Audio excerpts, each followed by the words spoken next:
Il vivait autrefois un tailleur qui avait 3 fils et seulement une chèvre. Mais, comme la chèvre les nourrissait tous de son lait, il fallait lui donner beaucoup à manger, et chaque jour, on l'emmenait dans la prairie. Les 3 fils s'en chargeaient tour à tour. Un jour, le premier fils la conduisit au cimetière qui était couvert de la plus belle herbe, et il la laissa brouter jusqu'au soir. Et le soir, au moment de rentrer à la maison, il demanda « Chèvre, es-tu rassasiée ?»« J'ai tant brouté, j'ai tant mâché que je ne veux plus rien avaler, mais... » Alors, rentrons. Et le jeune homme la conduisit à l'étable et l'attacha solidement. La chèvre a-t-elle eu ce qu'il lui fallait? Oh, elle est tellement rassasiée qu'elle ne peut plus rien avaler. Mais le tailleur alla lui-même interroger la chèvre, et la méchante bête répondit « Comment serais-je rassasiée, car je n'ai fait que gambader et n'ai rien trouvé à manger, mais... » Oh, le méchant garnement! Et il se mit tellement en colère et frappa si fort sur le dos du pauvre garçon que ce dernier s'enfuit de la maison. Et le lendemain, ce fut le tour du second fils. Et il chercha une glace remplie de la plus belle herbe, et laissa la chèvre se régaler. Et le soir, au moment de rentrer à la maison, il demanda « Chèvre, es-tu rassasiée ?»« J'ai tant brouté, j'ai tant mâché que je ne veux plus rien avaler, mais... » Alors, rentrons. » Et le jeune homme la conduisit à l'étable et l'attacha solidement. Eh bien, cette fois-ci, la chèvre a-t-elle eu ce qu'il lui fallait?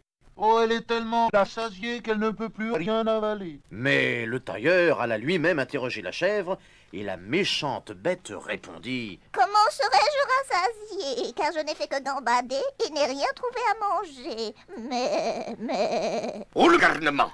Attends un peu! Et il se mit tellement en colère et frappa si fort sur le dos du pauvre garçon que ce dernier s'enfuit de la maison à son tour. Ce fut enfin le tour du troisième fils, qui voulut bien faire les choses, chercha des buissons couverts de belles feuilles et laissa la chèvre se régaler. Et le soir, au moment de rentrer à la maison, il demanda « Chèvre, es-tu rassasiée ?»« J'ai tant brouté, j'ai tant mâché que je ne veux plus rien avaler, mais... » Alors rentrons. Et le jeune homme la conduisit à l'étable et l'attacha solidement. Eh bien, la chèvre a-t-elle eu ce qu'il lui fallait? Oh, elle est tellement rassasiée qu'elle ne peut plus rien avaler. Mais le tailleur alla lui-même interroger la chèvre, et la méchante bête répondit « Comment serais-je rassasiée, car je n'ai fait que gambader et n'ai rien trouvé à manger, mais... » Oh, le méchant garnement! Il est aussi mauvais et vicieux que ses 2 frères. Et il se mit tellement en colère et frappa si fort sur le dos du pauvre garçon que ce dernier s'enfuit de la maison à son tour. Oui, oui, oula, non, pitié, pas vrai.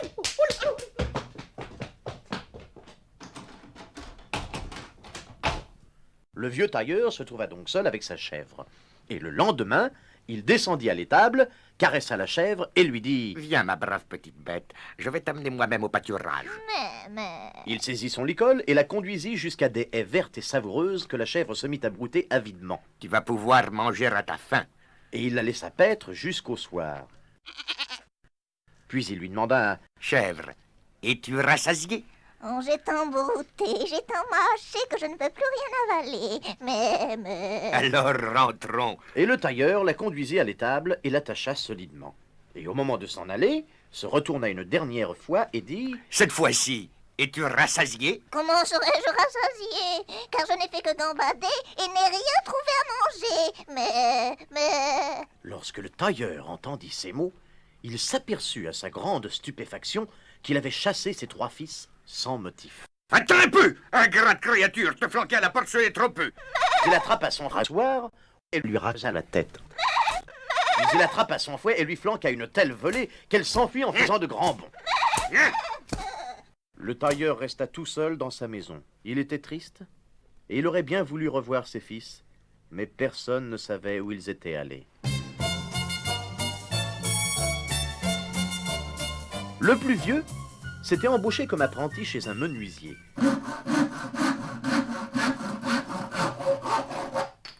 Il travaillait avec application et courage, et quand son apprentissage fut terminé, son maître lui fit présent d'une petite table, de l'apparence la plus ordinaire, et faite du bois le plus commun. Mais Quand on la mettait debout en lui disant « Petite table, couvre-toi », la brave petite table se couvrait immédiatement d'une nappe propre, sur laquelle étaient disposés une assiette, un couteau et une fourchette, des plats de rôti et de ragoût, et un grand verre de vin rouge qui luisait et réjouissait le cœur.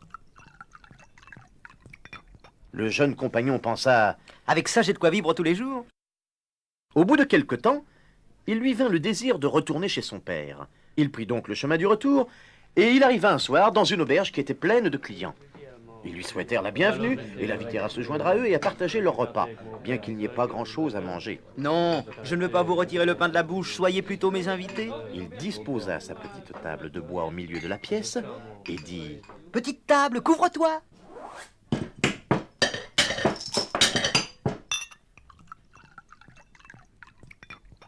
Au même instant, la petite table se couvrit de plats si délicieux que jamais l'aubergiste n'aurait pu en préparer de pareils. Commençons, mes amis. Et ses invités, quand ils virent cela, ne se le firent pas dire deux fois, tirèrent leurs couteaux et se mirent à festoyer. Et ce qui les émerveilla le plus, c'est que sitôt qu'une écuelle était vide, elle était remplacée immédiatement par une pleine. Le menuisier et sa compagnie mangèrent joyeusement jusqu'à une heure avancée de la nuit, puis montèrent enfin se coucher. Le jeune compagnon se coucha aussi, et il posa sa petite table contre le mur. Mais l'aubergiste ne cessait de se tourner et de se retourner sans pouvoir s'endormir. Il pensa tout à coup qu'il avait dans son grenier une vieille petite table qui avait à peu près le même aspect. Il alla la chercher sans faire de bruit et l'échangea contre la table magique. Le lendemain matin, le menuisier paya sa chambre, accrocha sa petite table sur son dos, sans s'apercevoir que celle-ci n'était pas la vraie, et reprit son chemin. À midi, il arriva chez son père, qui l'accueillit avec une grande joie. Eh bien, mon cher fils, qu'as-tu donc appris? Père, je suis devenu menuisier. C'est un bon métier, mais qu'as-tu rapporté de ton voyage? Père, cette petite table est ce que j'ai rapporté de mieux. Le vieillard la regarda dans tous les sens et lui dit... C'est vraiment pas un chef-d'œuvre, c'est une mauvaise petite table boiteuse. Mais c'est une petite table magique.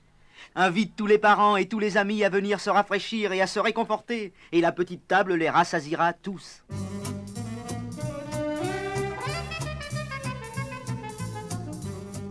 Lorsque la compagnie fut rassemblée, il disposa sa petite table au milieu de la chambre et dit... Petite table, couvre-toi. Mais la petite table ne bougea pas et resta exactement comme une table ordinaire qui ne comprend pas ce qu'on lui dit. Alors le pauvre compagnon s'aperçut qu'on avait échangé la vraie table contre une fausse. Et il eut honte, car tout le monde le prenait pour un menteur. Les parents et les amis se moquèrent de lui et rentrèrent chez eux sans avoir bu ni mangé.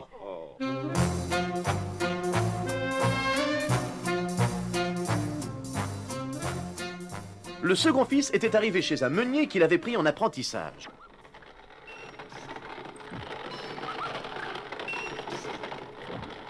Quand son année d'apprentissage fut terminée, son maître lui dit « Puisque tu t'es si bien conduit, je vais te donner un âne d'une espèce particulière. Il fait de l'or. Mets-le debout sur une nappe et dis-lui brique le brique. Et la brave bête se met à faire de l'or par derrière et par devant.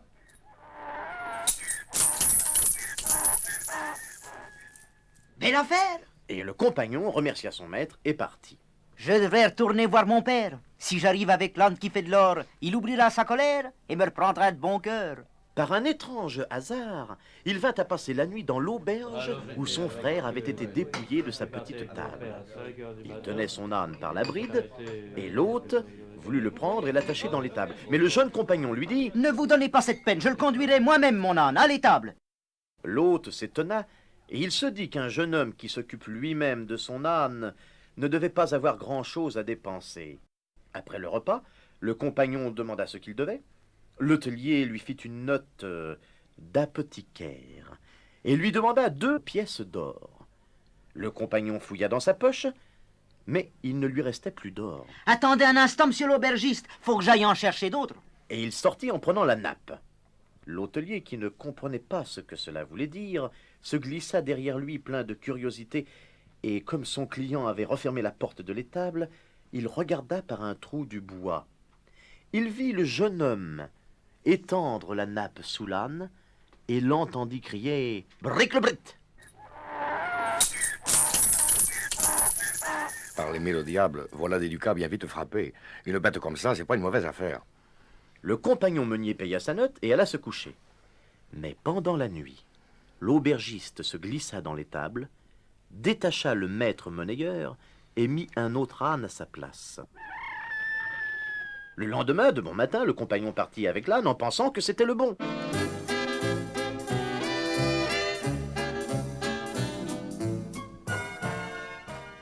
À midi, il arriva chez son père qui se réjouit de le revoir et l'accueillit avec joie. Et qu'es-tu devenu, mon fils? Je suis devenu meunier, mon cher père. Et qu'as-tu ramené de ton voyage? J'ai ramené qu'un âne. Les ânes ne mentent pas ici. J'aurais préféré une bonne chèvre. Oui, mais c'est pas un âne ordinaire. C'est un âne qui fait de l'or. Fais venir ici tous mes parents, je m'en vais les enrichir. Ah, cela ne me déplaît pas. Comme ça, je n'aurai plus besoin de tirer l'aiguille. Il courut lui-même au village et invita tous ses parents.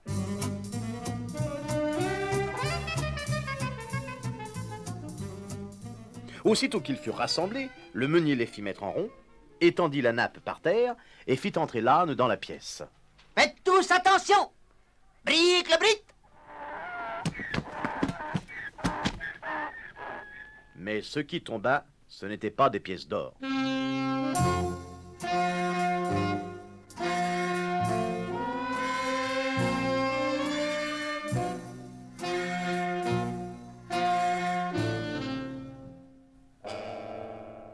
Le troisième fils était entré en apprentissage chez un tourneur.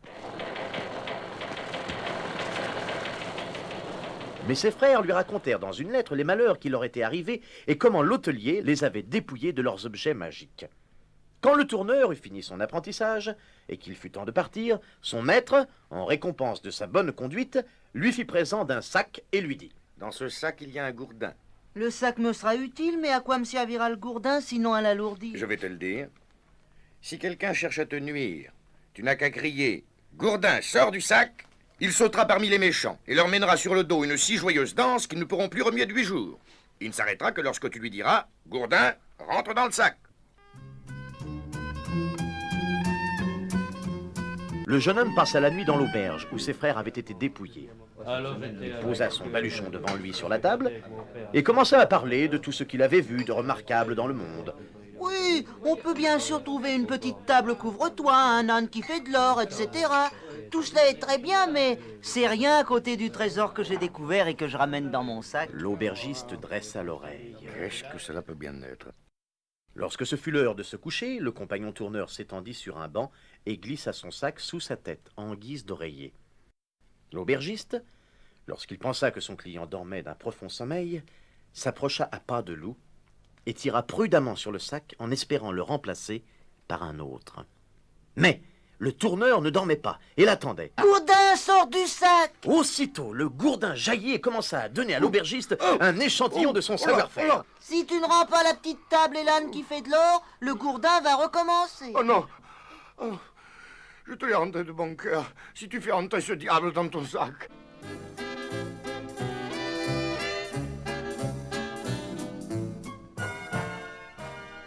Le lendemain, le tourneur, avec l'âne et la petite table, rentra chez son père. Cher père, je suis devenu tourneur. C'est un fameux métier. Et qu'as-tu ramené de ton compagnonnage? Une pièce coûteuse, mon cher père. Un gourdin dans un sac. Quoi? Un gourdin? Voyez-vous, avec ce gourdin, j'ai récupéré la petite table et l'âne qui fait de l'or, volé par ce filou d'aubergiste, à mes 2 frères. Le vieux tailleur n'avait pas grande confiance, mais il invita tous les parents.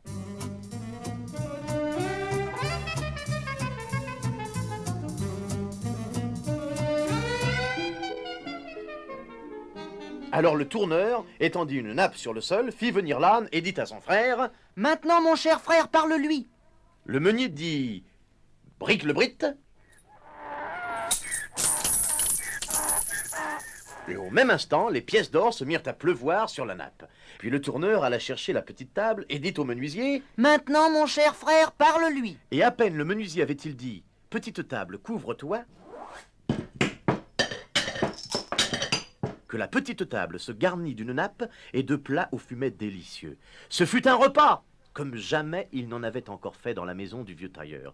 Et tous leurs parents restèrent avec eux jusqu'à la nuit, pleins de joie et de ravissement.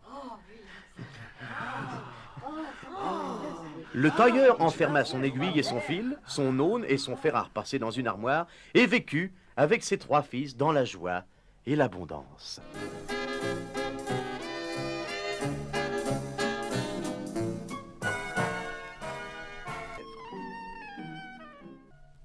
Mais